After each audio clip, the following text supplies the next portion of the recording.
अस्सलामुअलैकुम वरहमतुल्लाहि वबरकातुहू। मैं हूँ आपका मेज़बान मोहम्मद ज़करिया नदवी। आइए, हमारे साथ मौजूद है हज़रत मुफ्ती हारून साहब नदवी, जो कि किसी तारुफ के मोहताज नहीं है। पूरा हिंदुस्तान नहीं बल्कि पूरा भारत और पूरा वर्ल्ड आपको जानता है कि आपकी खिदमत, आपकी सियासत में खिदमत और जिस तरीके से दीनी खिदमत आप अंजाम दे रहे हैं, हज़रत जो है किसी तारुफ के मोहताज नहीं है। आइए हज़रत वाला से जानते हैं कि अभी एक नया मामला जो है रोनुमा हुआ है कि भारत में सुप्रीम कोर्ट में खतना के ख़िलाफ़ पिटीशन दाखिल हो चुकी है। इसके बारे में हज़रत मुफ्ती साहब क्या कहते हैं, जानते हैं। जनाब ज़करिया साहब, बहुत बहुत शुक्रिया, आपके चैनल पर आपने कुछ बोलने का मौका दिया। एक्चुअल में जैसे आपने कहा कि कोर्ट में खतना के ख़िलाफ़ पिटीशन दाखिल हो चुकी है, तो मैं समझता हूँ कि खतना के ख़िलाफ़ पिटीशन ये खुद एक फितना है, समझ रहे हैं। और मसला कुछ नहीं है, एक्चुअल में मुसलमानों के लिए भी गोया कि ये एक मुतनब्बे करने वाला अमल है कि मुसलमानों, इनको सिर्फ तुम्हारी अजानों से तकलीफ़ नहीं है, इनको सिर्फ तुम्हारे अजानों से तकलीफ़ नहीं है। अब मामला खतना तक पहुँचा है, जबकि खतना के ताल्लुक से इस्लाम, मुसलमान या कुरान ही नहीं कहता है। खतना के ताल्लुक से इन जाहिलों को समझना चाहिए कि मेडिकल साइंस उसके कितने फ़ायदे गिनवाती है।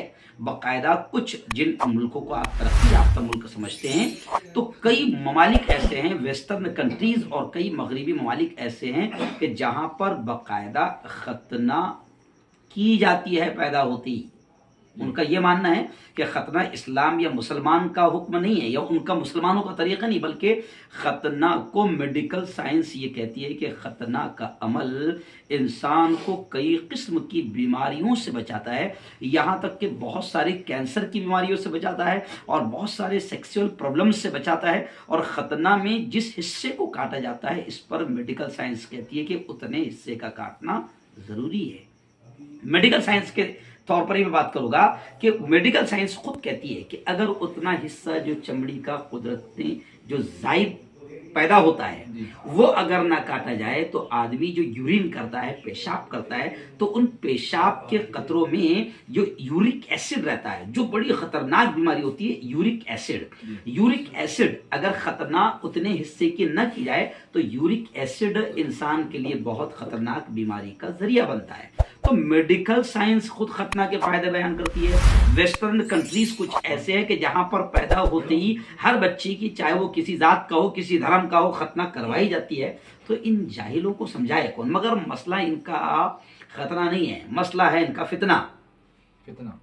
मसला है फितना कि एक के बाद एक इनको फितने फैलाना है और असल मुद्दों से डाइवर्ट करना है, लोगों का जहन भटकाना है। और मीडिया को तो रोजी रोटी चाहिए, समझ रहे आप। जैसे अभी 8 दिन तक के बागेश्वर बाबा, बागेश्वर धाम ने 8 दिन तक के मीडिया को रोजी रोटी दी, ठीक है। और अभी अब मौलाना अरशद बदनी के तुफैल मीडिया को 8 दिन तक की रोजी रोटी मिलेगी। तो इनको हर 8 दिन में कोई मुद्दा चाहिए असल मुद्दों से जहन हटाने के लिए। जहाँ तक खतना का ताल्लुक है, तो इन जाहिलों को पढ़ना चाहिए कि खतना सिर्फ मजहब का नहीं, बल्कि इंसानी वजूद के लिए मेडिकल साइंस खतना करवाना ज़रूरी करार देती है, सैकड़ों बीमारियों से बचने के लिए। जी हज़रत, दूसरा एक सवाल आपसे ये है कि अभी रामदेव बाबा ने जो है बहुत सी बातें अपने मंच के माध्यम से कही थी मुसलमानों के खिलाफ, तो उसके बारे में आप क्या कहना चाहेंगे? एक्चुअल में रामदेव बाबा बेचारा शरीफ है। आज से 7 साल पहले 2013 में जब ये जमीयत उलमा के स्टेज पर रहता था, जमीयत उलमा के स्टेज पर रामदेव बाबा मुसलमानों की तारीफ करता था, दाढ़ी की तारीफ करता था, टोपी की तारीफ करता था। वो रामदेव बाबा, मैं जिस प्रोग्राम में मौजूद था, मुझे खुद उसने मुकर्रिर बन के बुलाया था और उसके स्टेज पर मैंने 10 मिनट तकरीर किया है। उस वक़्त उसने जब हमारे इकरा कॉलेज के जलगांव के प्रोग्राम में आया था, तो मुसलमानों को ये कहा था कि जो मुसलमान 5 वक्त की नमाज पढ़ते हैं, उनको ये फालतू एक्स्ट्रा मेरी योगा करने की ज़रूरत नहीं है।